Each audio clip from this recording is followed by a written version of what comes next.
Ya Muhammad ka kula da ni, a cikin masoya ka sa da ni.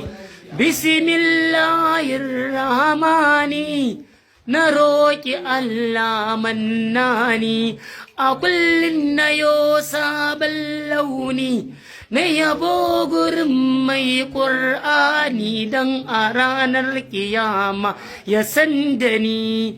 Ya Muhammad ka kula da ni, a cikin masoya ka sa da ni. Kafin a ce yau ga cuta ta shiga me zai warke ta, to da a nemo da fahimta, ni na rike baban binta. Rigakafi ai yafi ‘yan uwa, rigakafi ai yafi magani.